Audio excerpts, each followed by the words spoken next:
น้องเข้าไปเพิ่นแยกเลยห้องน้ำในเมืองไทยที่น้องเข้ามา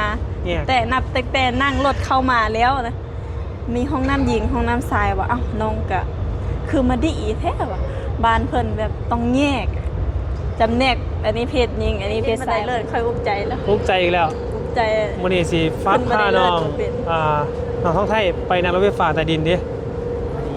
ช็อตในเรือนให้จะเอาให้ลงซื้อได้ยาวคอมพิวเตอร์โอเคไปพร้อมยังนี่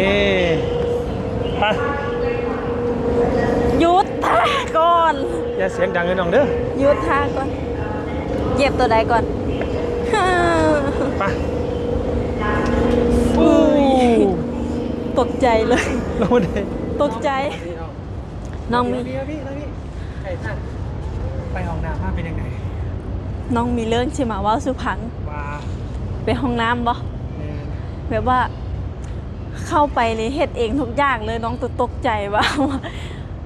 เอ้าคือเฮ็ดเองทุกอย่างเลยคือดีอีแท้ว่ะแบบแม่เฮาสิล้างมือนี่นะเรียกว่าก็เคยไปว่าในเมืองก็เคยแต่ว่าเฮาต้องได้เปิดก๊อกแล้วก็ล้างอย่างนี้แหละอันนี้แบบน้องว่าเอาเปิดก๊อกอยู่ไสโลบัดนี้และสังเกตเห็นที่เข้าห้องน้ำนำกันเขาจะป้อนมือเข้าไปน้ำไหลออกมาอ้าวน้องแบบตกใจเลยเงือดไหลแบบนี้ก็มีว่าคือมาดีอีแท้คือในใจวะอันนี้ห้องน้ำป่ะห้องน้ำอันนี้ว่าเฉพาะในห้องน้ำเลยดิค่ะเฉพาะในห้องน้ำอยู่เมืองไทยอยู่บ้านเฮามาสนามบินสนามบินเหรอวะเป็นสายรถไฟตอนที่น้องเข้าไปนะมียังในห้องน้ำนะในห้องน้ำบอกแม่มียังเนี่ยเดินจะลงเลยจะลงที่แรกไอ้เขาจะให้ผ้าตัวเขาไปแล้วไอ้เขาจะย่างนี้แหละให้ตัวกราฟออกมาเองเนี่ยน้องกระวนหาทางสิออกอยู่นี่นะแต่ว่าพ่อเมียนวนหาไลฟ์เติบเอาออกทางใดเนาะวันนี้กว้างใหญ่ตรงนี้ครับใหญ่แล้วก็ห้องน้ำลายแล้วก็เห็นความสวยงามความสะอาดเลยเป็นที่หนึ่งเลยความสะอาดความสวยงามความสะอาดคือที่หนึ่งน้องเห็นมอฟังซ้ายห้องน้ำผู้ชายฟังขวาห้องน้ำผู้หญิงแม่นเนี่ยปกติแล้วห้องน้ำคนจะใส่รวมละแยกที่น้องเคยใส่ส่วนมากก็สีไซส์รวมเลยรวมผู้ชายกับผู้หญิงแม่นแต่นี่บ่แม่นเด้แต่นี่แม่นน้องเข้าไปเพิ่นแยกเลยห้องน้ำในเมืองไทยที่น้องเข้ามาแต่นับแต่นั่งรถเข้ามาแล้วนะมีห้องน้ำหญิงห้องน้ำชายว่าเอ้าน้องก็คือมาดีแท้ว่ะบ้านเพิ่นแบบต้องแยกจำแนกอันนี้เพศหญิงอันนี้เพศชายบ่ได้ให้ใช้ร่วมกันบ่ให้ใช้ร่วมกันนะครับอยู่บ้านเฮาแบบหญิงชายกับเฮานำกันได้เลยเพื่อความเป็นระเบียบน้องอันนี้ความเป็นระเบียบหลายเลยน้องเบิ่งนะทั้งขยะเห็นบ่นะทั้งขยะบ่เห็นทั้งขยะนี่บ่แม่นสิว่าดิพิมพ์มั่วเลยนะอันนี้น้องก็ยังแบบชื่นชมเลยนะ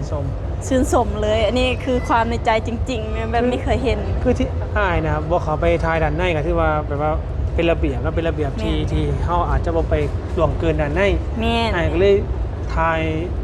อยู่ด้านนอกตอนที่น้องเข้าไปแล้วทางความรู้สึกน้องใส่บริการห้องน้ำดีหลายเลยบริการห้องน้ำเพิ่นพี่น้องเวลาเฮาห้องน้ำนี่เนาะแบบเฮาบ่ต้องเฮ็ดหยังเลยแบบทำงานเองทุกอย่างแบบตกใจเลยเอาคือมาดีแท้วะอยู่บ้านเฮาคือว่ามีจังซี่เนาะถ้าบ้านเฮามีจังซี่คือซีดีอันนี้คือความคิดเด้อันนี้เป็นความจักใจเมื่อใส่ห้องน้ำสาธารณะของสถานีรถไฟแม่นอันนี้ความเข้าไปครั้งแรกในชีวิตเลยประทับใจเลยประทับใจแล้วก็แบบสุดยอดเลยคือจากห้องน้ำตัวนี้ส่วนนี้น้องจะมีห้องน้ำที่อยู่ในห้างน้ำอยู่ในห้างก็มีและก็จะเป็นห้องน้ำที่คือกันนี่บอกก็สิอัปเกรดขึ้นไปอีกอัปเกรดหมายความว่าจะมีระบบแบบอัตโนมัติฉีดหน้าเจลไม่ได้ห้องน้ำชักโครกนี่น้องเมี่ยนห้องน้ำชักโครกอะไรแบบอัตโนมัติเลยน้องก็ตกใจอ่ะเสียงยังเนาะไอ้เก๋วันเคยเข้าไปแล้วอยู่นี่นะเสียงยังเนาะน้องแบบที่แท้แบบอ้าวแบบเสียงสะโคกเองโอ้ยเขาเลยตักน้ำเลยไปลาดเองเมื่อเขาเซ็ตธุระแล้วเขาลุกขึ้นเมนอยู่บ้านเฮาต้องเห็นแบบนั้นเด้ต้องตักน้ำมาลาดเองเลยอันนี้แบบว่าแต่เฮาขออนุญาตนำเนาะนั่งลงไปนี่แบบท ำงานเองเลยแบบ ทำงานเองเลย ที่สิ่งนี้แหละที่น้องแบบตกใจแล้วก็ ใจ ตื่นเต้นหลายนะ เต้น เล็ก น้องไอซ์เอาสุฟัง คือเพิ่นมีมาโดนเดี๋ยวนี้แบบนี้ แบบนี้นะบอก แมนบ่แม่นเพิ่งมีเด้ โอ้มีมาโดนแล้ว มีมาโดนแล้ว ตั้งแต่สร้า ห ง ลายสิบปีแล้ว ตั้งแต่เพิ่นสร้างสถานีนี้ขึ้นมา บ่แม่นสร้างสถานี โอ้ คือเพิ่นมีใส่มาตั้งโดนแล้ว หลายสิบปีแล้ว มีใส่มาตั้งโดน ระบบอัตโนมัติแบบมีในการเข้าห้องน้ำ เจ้า นะ เจ้า เพิ่นก็ถือ ที่ ว่า ถามแบบนี้ก็คือ ฮะ อยู่บ้านน้องบ่เคยเห็นเรียกก็เลยถามแน่ อ๋อ เนาะ เพราะฉะนั้นต้องถาม FC ต้องถาม FC ว่า โดย นอกจากแบบนี้แล้ว มีอัจฉริยะตัวนี้อีกบ่ พี่น้อง FC นอกจากอัศริยะอยู่ในห้องน้ำแบบนี้แล้วยังมีแบบแนวอื่นแน่นำแน่กว่านี้พี่น้องมีอย่างอื่นนำบ่นะ อันนี้คือกล้องใช้สื่อนะ แน่ กล้องใช้สื่อของน้อง อันนี้คือบ่พูดจริงๆบ่ได้เซแซงบ่ได้หยังคือแบบบ่ได้แกล้งแบบความที่บ่ได้ฮู้บ่ได้เห็นจริงๆเลยล่ะ พอจะน้องเราตื่นเต้นน้องเราเลยไปเห็น ไปเห็นห้องน้ำ เล่นห้องน้ โอ้ ำเอาเราช่วยจะฟังเนี่ย เป็นไงบ้านเฮาบ่มีบ่ห้องน้ำ เราช่วยจะฟัง มีห้องน้ำนะ บ่ แต่มันบ่คือกัน อันนี้แบบน้องเข้าไปครั้งแรกเลยแบบตกใจเลยแบบอัตโนมัติเองเลย หาคันบ่มีบ่ แล้วก็หาคันกับหาบอนอันตักน้ำบ่มีเลย และบัดนี้นี่บัดเฮาออกแต่ห้องน้ำเนาะสิมาล้างมือบัดนี้เอาเลยพากอกเปิดคือเปิดอยู่ไสเนาะบัดนี้ว่าบัดแล้วไปเบิ่งอันพี่เพิ่นอันเพิ่นยกอันปอนมือเข้าไปแล้วน้ำไหลออกมาอ้าว อัจฉริยะบ่ คืออัศริยะคือดีอีแท้ว่าแบบ ก่อนอื่นว่าจะสวัสดีก่อนเด้อทุกคนเด้อบ่จะพอไปนี่นะคือน้องไทยนี่คือ บ่เคยเห็นแท้ๆเด้ ใช่คำว่าถ้าเป็นคนก็คือ คนบ้านนอก ซื่แบบบริสุทธิ์สุดพอบ่เคยมาประเทศไทย แม่นเคยมาแต่ว่าบ่เคยเห็นแบบนี้นะ เคยมาสมัยครั้งหนึ่งตั้งแต่ตอนเป็น น้อยๆ เด็กน้อย มานะแม่เขาอยู่นั่น แต่ มาแป๊บนึงแล้วก็กลับ บ่ค่อยไปเที่ยวไสนะ